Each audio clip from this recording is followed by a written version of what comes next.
Philadelphia, you've got yourself a Super Bowl contender.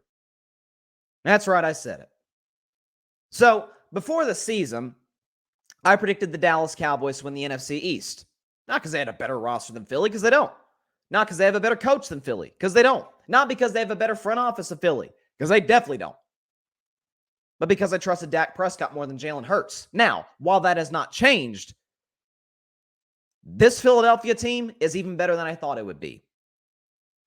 And it is really a hats off to everybody, starting with the owner, Jeffrey Lurie, to the general manager, Howie Roseman, and down to the head coach, Nick Sirianni.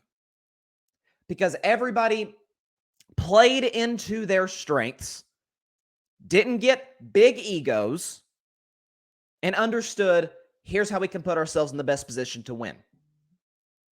Okay? Because you had Howie Roseman, who gave Carson Wentz a lot of money. Carson Wentz at one point was one of the top 5 highest paid quarterbacks in the NFL.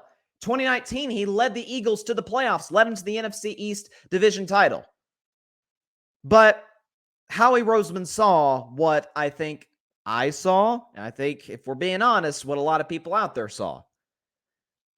Something off about Wentz. Like, I can't put a finger. He's a little deer in headlights, a little unsure of himself. He kind of double clutches. He doesn't make the greatest decisions with the football. He's not great in the locker room, not the greatest leader. And so, a year after I give Wentz that big contract, I'm going to go draft Jalen Hurts in the second round. And it set the NFL world on fire. Like, what? You've already got your guy. Why are you drafting somebody that could possibly be a franchise quarterback elsewhere? Yes, we had concerns about Jalen Hurts' ability to throw the football down the field, his ability to throw accurately. We had no doubts about his ability to move in and get outside of the pocket. But we're like, you've already got your guy. That's a little too good of a backup to have to be a threat to your starter. And what happened in 2020? It's kind of a disaster. Philadelphia won 4 games that year. Doug Peterson got fired, and Carson Wentz got traded, and they fully committed to Jalen Hurts. But last year, they got off to a little bit of a rough start. New head coach Nick Sirianni. Feels like Philadelphia is in kind of a rebuild. And what happens? Nick Sirianni, the head coach, did something that most head coaches, most people in power don't do. He showed incredible self-awareness. He said, you know what? I'm calling the offensive plays right now. It's not really working. I'm going to hand it off the offensive coordinator. I'm going to be the game manager head coach. Right? I'm going to, be aware of the clock, use timeouts, maybe, hey, let's go, clapping, motivating your guys. But I'm not going to be a play caller. And what happened? Philadelphia got in a roll the rest of the season, ended up getting in the playoffs. And now this year they're 2-0, and their offense looks unbelievable. And something about Jalen Hurts, too. And I have to be, you know me, I always try to keep it real on the show, keep it fair. I've always loved about Josh Allen, who I'm going to talk about in the next segment with the Buffalo Bills. What I've always said time and time again on this show, I've also said it about Lamar Jackson, is that from their rookie year till now, you can clearly see, they've absolutely gotten better year by year by year. Well, I could say the same thing about Jalen Hurts. Even in terms of team success. He took over end of his rookie year, 2020. Only started, I think, 3 or 4 games. It was a 4-win team, didn't make the playoffs. He threw a lot of interceptions, had a lot of fumbles. Last year, especially at the end of last year, got in a roll, played into his strengths. They ran the football. He was good on accurate short passes. And now this year, he has the Eagles in position, certainly to win the NFC East. Who knows? Possibly to get that number 1 seed. And again, a weak NFC. I still trust the Rams. I'm not panicking after the way they've looked their first 2 games. I said on Monday's show, something's off about Tampa. Can Minnesota get that number 1 seed? We'll see. Green Bay, I don't trust. The Niners, we'll see with Jimmy Garoppolo. Never forget last year, they were the 6th seed with Jimmy Garoppolo with that great roster.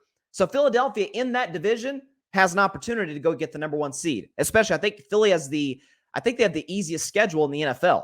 I mean, you look at Philly's schedule moving forward, it is not like It's not exactly murderer's row. Okay, they got at the Commanders, home against the Jaguars, at Arizona, home against Dallas, home against Pittsburgh, at Houston, Commanders at home, Colts on the road, Packers at home, Titans at home, at the Giants, at the Bears, at the Cowboys, and then 2 home games against the Saints and Giants.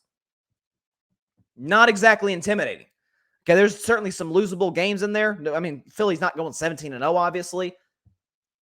But this is a well-rounded football team. And I said about the defense, too. I was a little concerned about the defense after giving up 35 points to Detroit.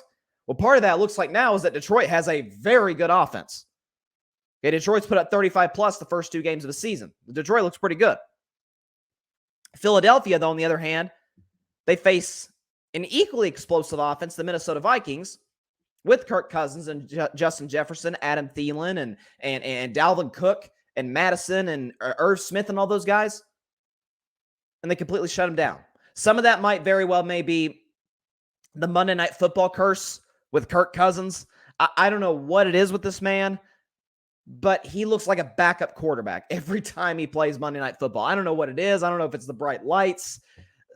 Something's up with Kirk Cousins on Monday Night Football. I think Minnesota's going to bounce back. I'm not worried about the Vikings from here. Who they got next week? They got the Detroit Lions. So that's not an easy game, but that is at home. They are a better football team. I think they're a better coached football team. So that's certainly a winnable game for the Minnesota Vikings. But if you're Philadelphia, you got to feel great about yourself. Schedule's not bad. Coach understands what he is and what he isn't. Quarterback understands the same. Now, here's the only trepidation I have about Philly. Can Jalen, because this has always been my question about Jalen Hurts, can he throw the ball accurately down the field? Because I've said numerous times on the show, especially last year, Jalen Hurts' deep ball, I say it dies in the air. It's not the Matthew Stafford or Justin Herbert or Aaron Rodgers deep ball where it just comes beautifully out of the air and then just nosedives perfectly into the receiver's hands. Hurts' deep ball kind of goes up and then it just kind of falls. It doesn't dive, it just falls. And a lot of times it gets underthrown and sometimes it gets intercepted. He'd look at a lot of Jalen Hurts interceptions last year. A lot of them were on underthrown deep balls. So Minnesota kind of threw that same look, not to get too technical, but Minnesota kind of threw that same cover 4 look at Philadelphia. They didn't really adjust. Not sure why, but they didn't.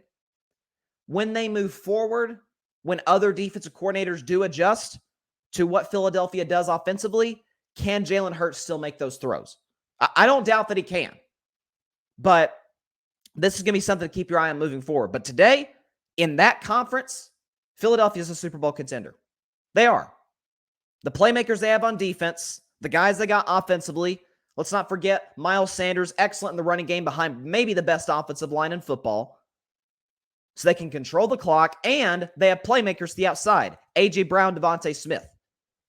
Dallas Goedert at tight end. Okay, so Philadelphia's got some good pass catchers, excellent in the running game. This team is going to be a problem moving forward.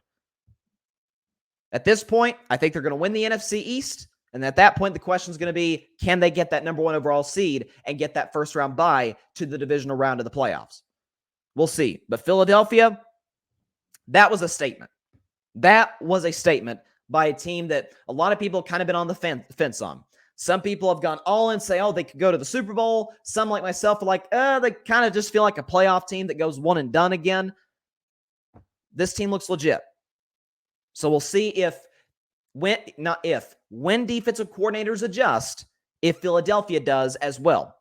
Given how they've started this year, given how they finished at the end of last season, I think they will. Because remember, they're sort of like the anti-Arizona Cardinals. The Cardinals got off to that, 8-0 start last year, and then they ended up losing like 5 of their last 6 games because Cliff Kingsbury is the worst coach in the NFL in terms of adjustments. Philadelphia was the opposite. They got off to an awful start and then finished hot down the stretch. That's a testament to the coaching staff and to the roster. So, as much as I hate to say it, job well done, Philly.